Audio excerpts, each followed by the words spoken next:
Hello and welcome to my channel Professor Dr. Aditi, and today we will discuss voltage divider rule. Okay. अब सबसे पहली बात ये कि वोल्टेज डिवाइडर सर्किट्स हम क्यों यूज़ करते हैं, इसका क्या यूज़ है.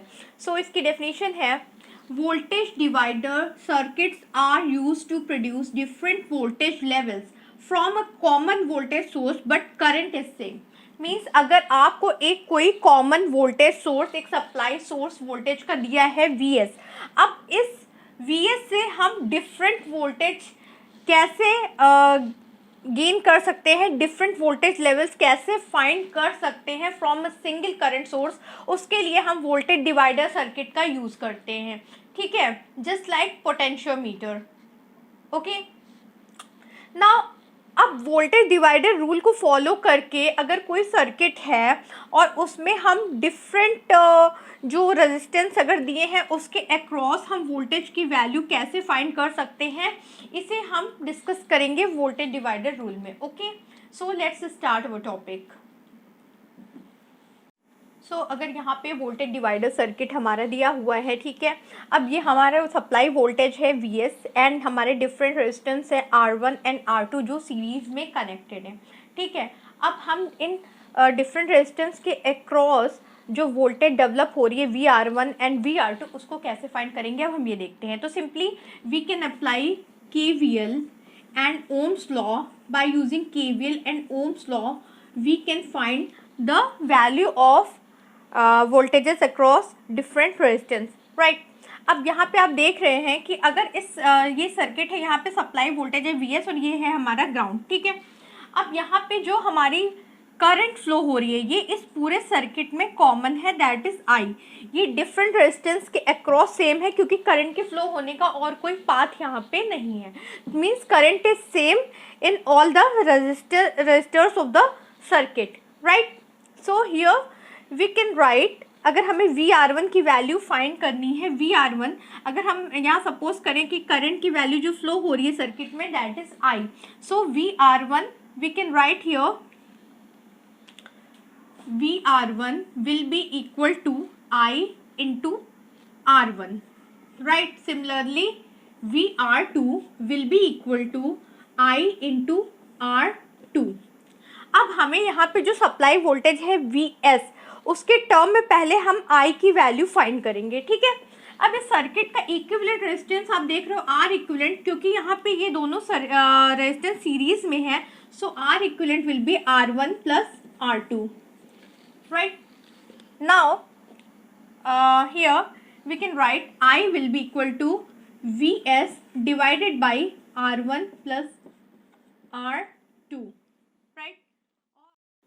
So VR1 will be equal to, since I is common to both the resistance, VR1 will be equal to I into R1, or we can write here Vs divided by R1 plus R2 multiplied by R1. Right.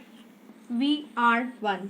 Similarly, VR2 is equal to I into R2, that is equal to Vs divided by R1 plus R2 multiplied by R2.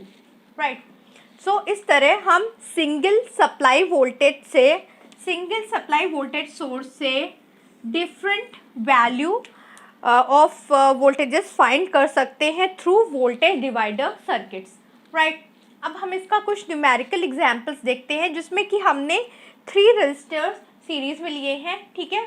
उससे आपका जब यहाँ पे more than 2 register होंगे उसका concept भी clear हो जाएगा उस न्यूमेरिकल से. राइट.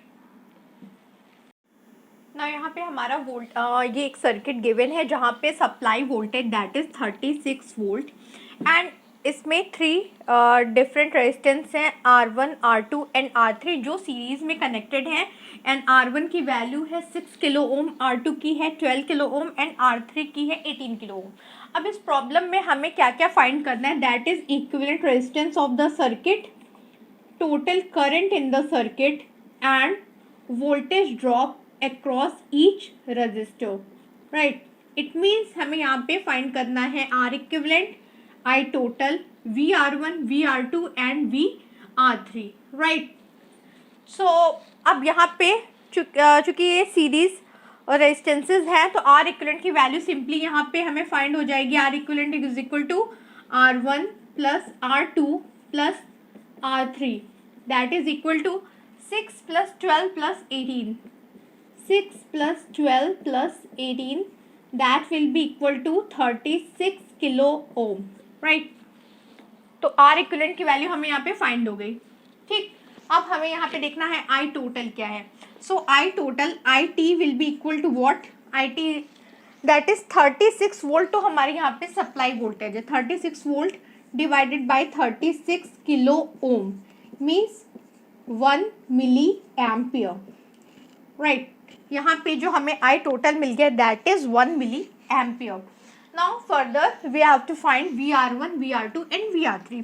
अब यहाँ पे आप देख रहे हैं कि IT जो है that is 1 milli ampere and voltage divider circuit में जो करंट की वैल्यू है वो हमेशा सेम होती है across all the resistances because there is only one path to flow for the current, right. So current is same in all the resistances, right. So अब यहाँ पे VR1 अगर हमें यहाँ पे फाइंड करना है तो VR1 की वैल्यू हमें सिंपली यहाँ पे मिल जाएगी 1 milli ampere multiplied by 6 kilo ohm that is equal to 6 volts, right. इसी तरह VR2 की वैल्यू हम निकाल लेंगे 1 milli ampere multiplied by 12 kilo ohm, so it will be equal to 12 volt. Similarly VR3 will be equal to 1 milliampere multiplied by 18 kilo ohm that is equal to 18 volt, right। अब जब हम इसको sum up करेंगे VR1 and VR2 and VR3 की तो value हमें मिल जाएगी सप्लाई वोल्टेज के equal means 6 plus 12 plus 18 is equal to 36 volts that is equal to supply voltage VS, right. So it is all about voltage divider rule. तो अगर आपको कोई कंफ्यूजन है, कोई प्रॉब्लम है तो please write in the comment section, right. Till then thank you, all the best.